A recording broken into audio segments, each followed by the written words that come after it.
আল্লাহ আমার সৃষ্টিকর্তা, আল্লাহ আমার সবার কাছে প্রিয় যিনি তিনি আমার রব।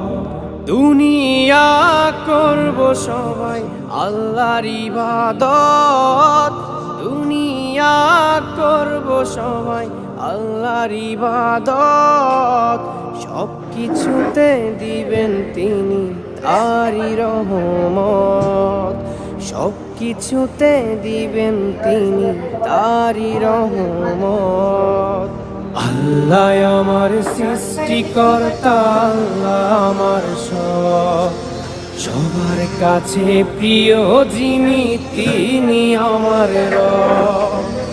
আল্লাহ আমার সৃষ্টিকর্তা, আল্লাহ আমার সবার কাছে প্রিয় যিনি